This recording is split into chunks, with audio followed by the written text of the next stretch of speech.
Little weekend warning. Don't sleep on Cincinnati. Don't sleep on anybody in this conference. This is Locked On Baylor. You are Locked On Baylor, your daily podcast on the Baylor Bears, part of the Locked On Podcast Network, your team every day. Thank you for joining us for another episode of Locked On Baylor, brought to you by FanDuel. Thank you for making it your first listen today and every day. I'm your host, Cam Stewart. We are talking about a basketball weekend, and one that on paper you look at and you think, well, neither team's playing a ranked team. Is this really a big weekend? It is. Yeah, tomorrow is a big day for these basketball programs mainly because on the men's side, it is just such a gauntlet. And I'm going to talk about that. Everyone knows the Big 12 is tough. This is as tough as it's ever been. And they've got a tough team coming in to play them tomorrow night. So we need an atmosphere for that. And the ladies got to get back on track. And it's not going to be easy because they are facing a better team tomorrow than they played on Wednesday. So that one we'll talk about a little bit later. We'll hear from Nicki Collen about that. But first and foremost, focusing on tomorrow night's men's game as the men's team will host Cincinnati at the Foster Pavilion. It is a gold out. Please wear gold, guys. Please. I know. There's so many different types of gold, and nobody looks good in gold. Why don't they hand out t-shirts? Just freaking do it, man. You have gold. Just wear it. And it's going to look fantastic at the Foster Pavilion. We've already seen how it can be a home court advantage. We saw that against BYU. We heard that against BYU. We felt that against BYU. If you come out, bring that same energy, and everyone's wearing gold, it looks badass, dude. Just do it. Just do it. I don't think other teams have these issues, but who knows? Anyway, Cincinnati comes in. They are coming off a loss to Texas the other night, in which they needed a buzzer beater. Basically, Texas hit a bucket with 8 minutes left, or 8 seconds left to win the game, 74-73. So it was as tight as you can get it. And I, for one, did not know much about Cincinnati going into this conference season. I'm still no expert or anything, but it wasn't a team that's on my radar. And I'm not saying that this team is going to, battle for the conference championship or anything like that. But A, they are receiving votes in the top 25. They're going to have a number next to their name soon enough. And they are some tough mothers up there, man. They really are. And one of the games I really focused in on my research here was their game against BYU. Because, earlier this week, I told you that BYU is very similar to Baylor in the style in which they play. Baylor is better in most categories, but and you saw that play out on Tuesday night when Baylor beat BYU. But BYU is still a good team. They flip-flopped. Baylor is now 6th. BYU is now 7th in total offense, or offensive efficiency, I should say, in the entire country. And we saw that. I mean, BYU ends up scoring 72. I thought Baylor played well in stretches of that one. And I thought that was a good enough defensive performance against one of the top offensive teams in the nation. Now, Cincinnati played them last week in Provo. So they went with the altitude and everything for the first time and beat them by double digits. In Provo, they won 71-60, which is BYU's lowest scoring output of the season. These guys can D up if they need to. By the way, in that game, they were down 31-24 at halftime. So a night that looked like it was not going their way offensively. They were playing okay defensively. I mean, 31 points against BYU in the first half. That's not that bad. I think it was 39 that they scored against Baylor in the first half. And they completely turn it around. They go plus 18 in the second half. They score 47 and allow only 29 in crunch time of that game. These guys can show up and they can play tough. In fact, nasty and gritty are the terms they use. That's Wes Miller, their coach, who's in his, I think, 3rd season now, coming from UNC Greensboro, Wilmington, one of them. And he revels in that. Gritty and nasty. If that's not Big 12, I don't know what is. I really don't. Now, I will say, I will point something out specifically from that BYU game, which again, they won 71-60 in that one. In that game, they shot 24 free throws. BYU only shot 10. I guess that's home cooking, Mark Pope, isn't it? This is what I'm talking about, man. But when you go on the road, then it's a conspiracy theory. Then it's the refs who are jobbing you out of a win. Give me a break, dude. You guys shot 10 free throws in a home game. It's their playing style that does not get them to the free throw line. They play physically on defense. They don't attack the hole on offense. That's what's going to lead to the other team shooting 2.5 times as many free throws as you do. By the way, BYU only went 5 of 10 from the line. So I don't even know how much it's benefiting you, Mark Pope. Anyway, we'll get past that. But the Cincinnati team, man, I mean, they're not going to light it up offensively. That's what's a big difference between the last game that Baylor played against BYU, where we talked about, I mean, they attempt, I think now the second most threes in the nation. They were first when they played Baylor. But Cincinnati does not shoot it all that much. They only shoot 22 a game, 22 from beyond the arc. That's 161st in the nation. And they are 101st in 3-point percentage. They shoot it at 36%, which is okay. 10 years ago, that would have been pretty good. That would have been in the top 50 rather than just outside the top 100. But I mentioned this against BYU, and I want to mention it again with Cincinnati, not just to give you a taste of Cincinnati's playing style, but to show you just how good Baylor is. So, okay, Cincinnati's 101st, 36% 3-point percentage, okay? And they are 161st in attempts per game. Baylor is way lower than that in attempts per game in terms of the standings, 208. Cincinnati's just a hair under 23 threes a game. Baylor's just over 21 threes per game. And whereas Cincinnati is 101st in percentage, Baylor is number one still at 43%.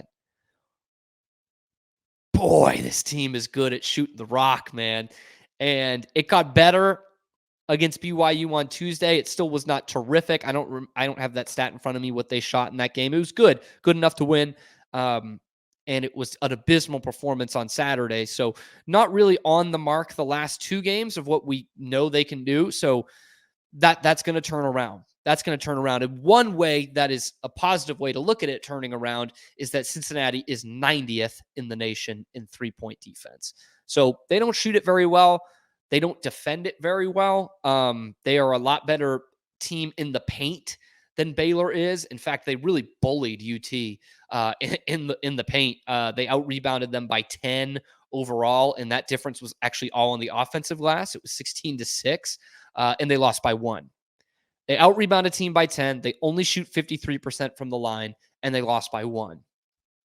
This is a team that's coming in PO'd. They're hungry for a win, which we know how dangerous that can be. We've seen it this season with Baylor against Michigan State. This is a bit of a different animal, but a team that's hungry to win is one that is really tough to go against. And one thing that did strike me with Cincinnati in a negative way is they can play fast and loose with the basketball. They've turned it over 33 times in the last two games. 33. And that's something that Baylor has really turned around the last couple of games, just the turnover battle in general. They're forcing more and they are committing less. They only committed 5 turnovers against BYU. They forced 14. So that is something where if Baylor's hitting their shots and could give the performance they did against BYU defensively, they could win this game comfortably. It's easier said than done. Cincinnati, I mean, they held BYU to 32% shooting. Number 6 offense in the nation, and they held them to 32% shooting and only 29 points in the second half. So this team, Cincinnati, when they can turn it on, they can really turn it on, and they can beat some really good basketball teams. And that's why this is such an intriguing matchup for me. We're going to talk more about some of the players for Cincinnati to look out for in this matchup, as well as just what on earth is going on in this conference. It is the best kind of madness. First, I got to tell you that today's episode is brought to you by FanDuel, America's #1 sportsbook. We have got the, super wild card weekend this weekend. Just because the regular season's over doesn't mean you can't get in on the action. This is the perfect time to do it. And if that doesn't convince you, how about I tell you this? Right now, new customers get $150 in bonus bets guaranteed when you place a $5 bet. That's $150, win or lose.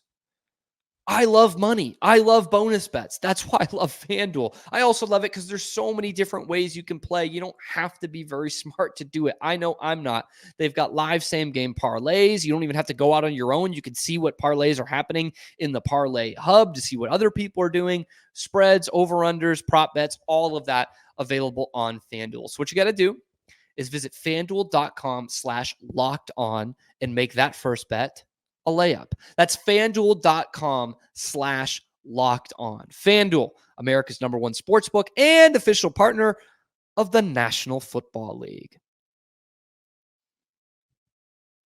So locking in more on this Baylor-Cincinnati game.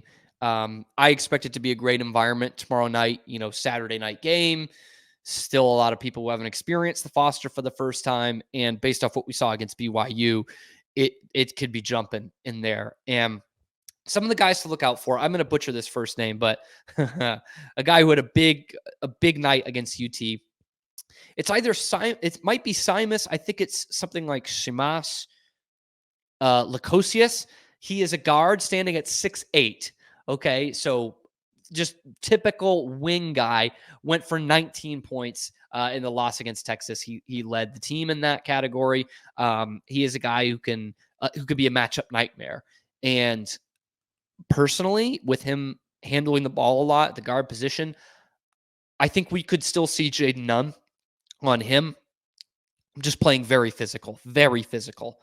I think that could get Baylor where they want to be. It's always guys like this that I wish Matthew Meyer was still here. I know we didn't give you what we thought he was going to offensively, but man, by the end of his time here at Baylor, he was one heck of a defender and could defend a couple different positions. I think he was so important to their success in 2022. Anyway, we're done with Matthew Meyer. Victor Lakin, or Lakin, I don't know. He is their leading scorer, 6'11", playing down low, of course, 14 and 8 every night. He had 17 against UT, as well as 17 against BYU. He could score down low. He is their big advantage in the paint. He is from Russia, and Lukosius is from Lithuania. So Wes Miller has got some sort of Eastern Bloc connection going on up there in Cincinnati, and it sure is working because, again, they were receiving votes. Guard to look out for, not just because of the name, which this is a chance to be on the all-name team against Baylor this year.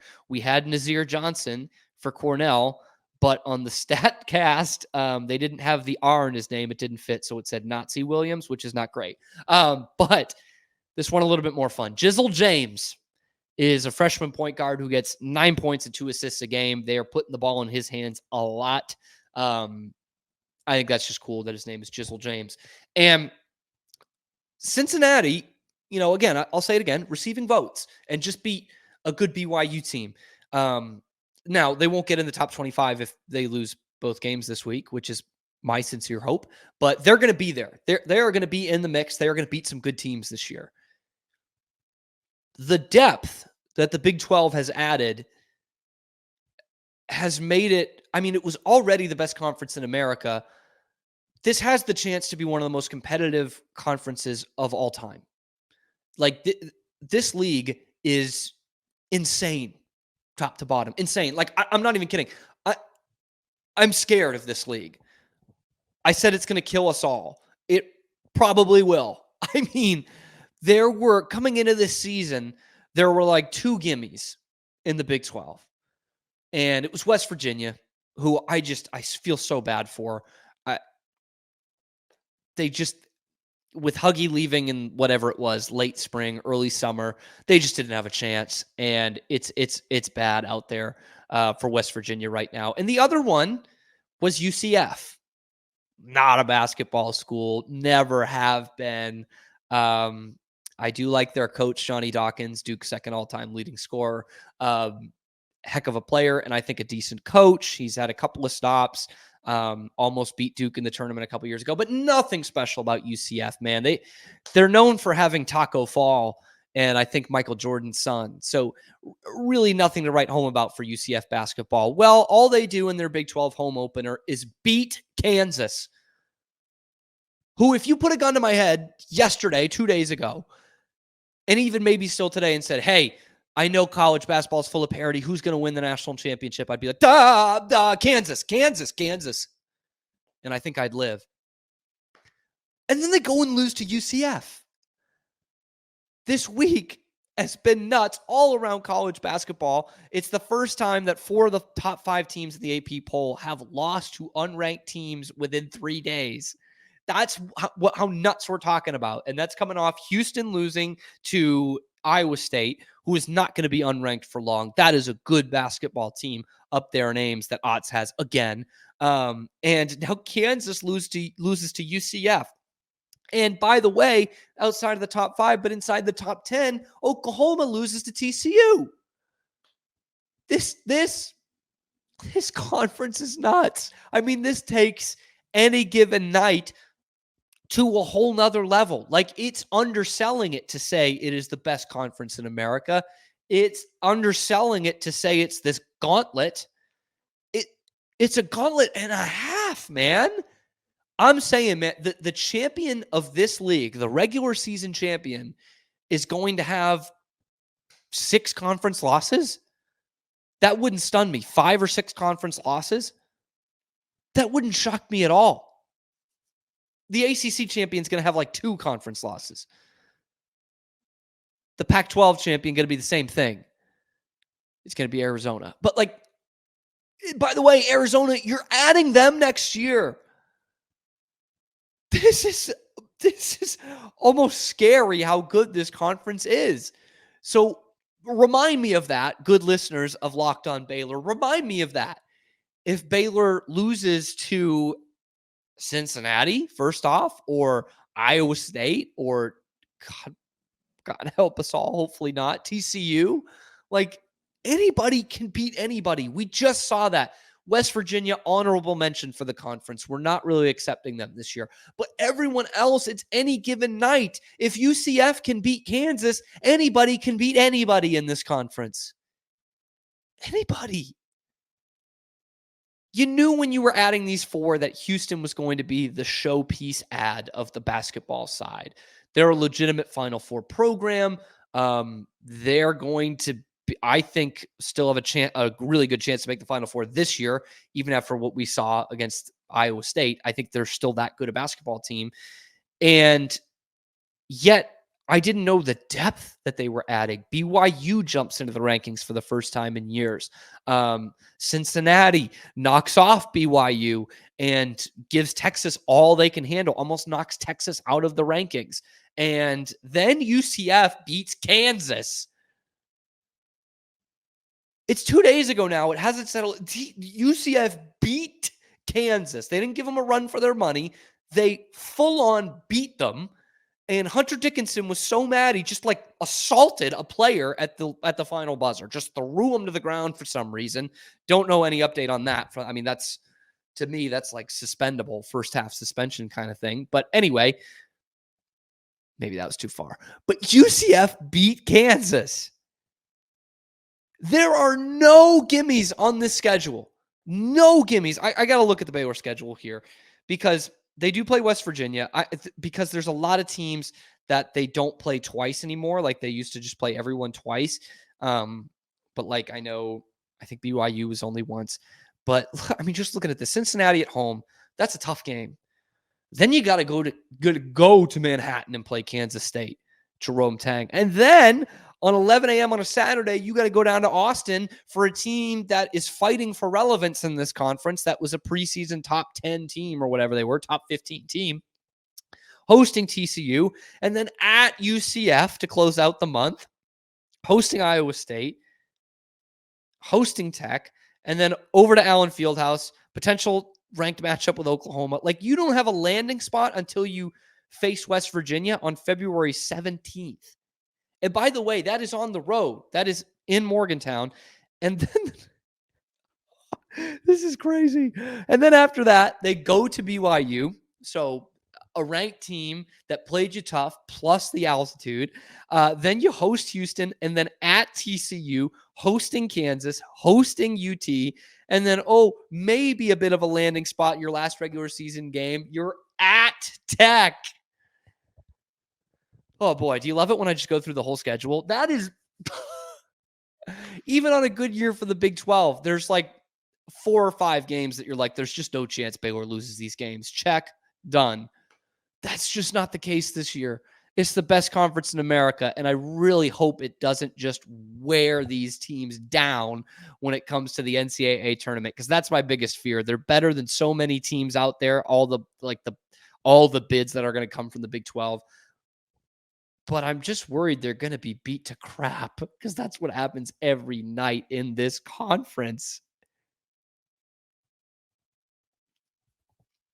And if you want to get out there and see these Big 12 conference games and get to the Foster Pavilion, the only place you got to look is Gametime. Okay. It's the number one place, not just for deals, because it really is, but also for the last minute tickets. So if you're listening to this today and you're like, boy, Cam has really convinced me Cincinnati is one heck of a team. It's going to be a great game. I'm going to go get my gold shirt. I'm going to go down to Waco, but I don't have tickets.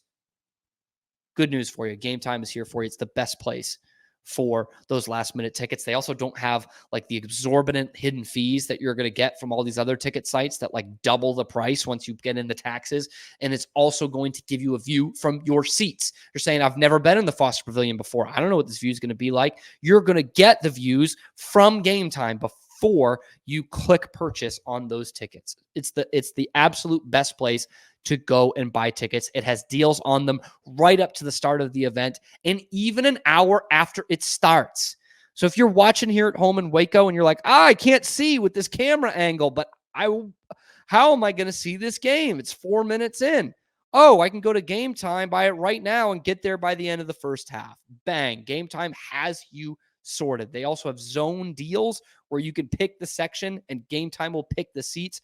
Make sure that they are saving you money. They've got flash deals and sponsor deals that they will send alerts to right to your phone to know when they're there. So what you got to do is download the Gametime app, create an account, and use the code LOCKEDON for $20 off your first purchase. That is downloading the Gametime app, create an account, use the code LOCKEDON, LOCKEDON, for $20 off that first purchase. Download Gametime today. Last minute tickets, lowest prices, guaranteed. The ladies coming off their first loss of the season to Kansas. I called it a setback. I got some grief. I called it a major setback. I got some grief for that. It was. We lose by 21 points to a team you haven't lost to in 15 years. That's a major setback. A team that's 0-3 in the conference. Doesn't mean their season's over. I don't understand where people got that link of, it's a major setback. What are you saying? They can't win anything? No. In fact, I mentioned in there they could well run the table the rest of the way. I don't know. I still think they're a legitimate top 5 team. And one thing that did stick out to me during the game, and I don't think I really talked about it yesterday, and I thought Nicki Collen had some interesting, in a good way, enlightening comments about after the game, was the style of play and kind of who wanted it more. Here's what Nicki had to say after the game about what kind of went wrong against Kansas and an easy fix for them going into Saturday's game against Iowa State. I thought we played too finesse, like we didn't play through people's chest. I thought they played through our chest and got fouls.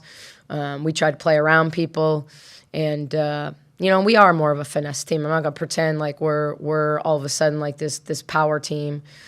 We do a good job of sharing the basketball and moving it and making one more pass, and we didn't do that tonight. And I think, we haven't played from behind this season. We just really haven't played,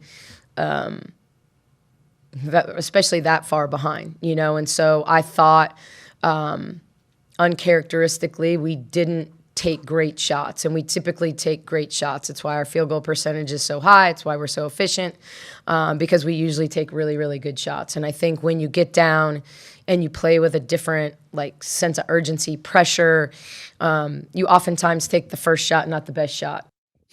Yeah.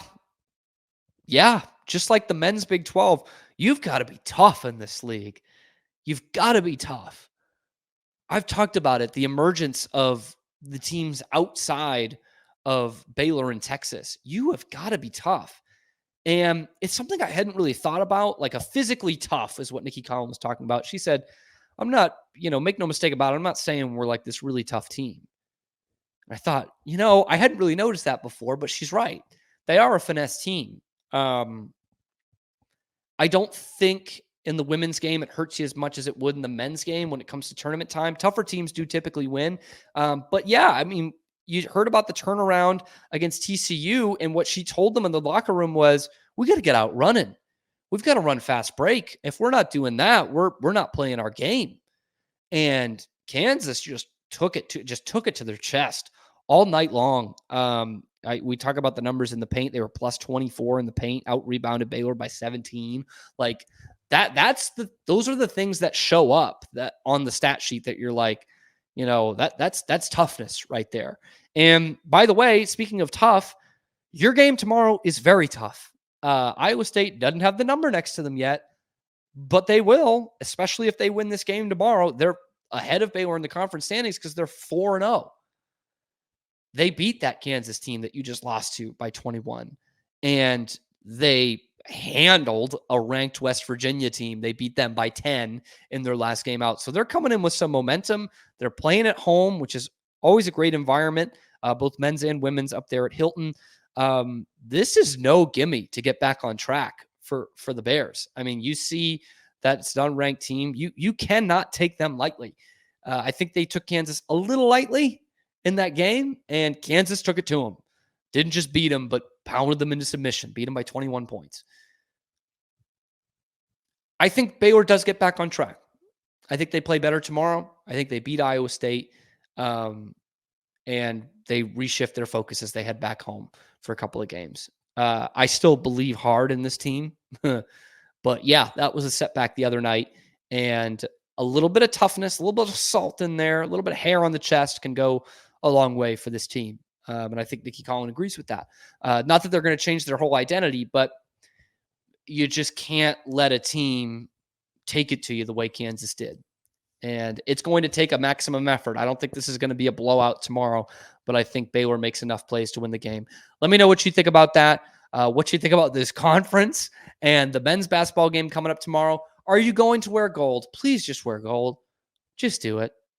Anyway, we're going to have recaps of both of those games, and we are going to hear from the coaches in the post-game pressers this weekend. That's what I love about weekend games. And we will have all of that and more next time. Thank you for making it your first listen today and every day. I'm your host, Cam Stewart, on Locked On Baylor.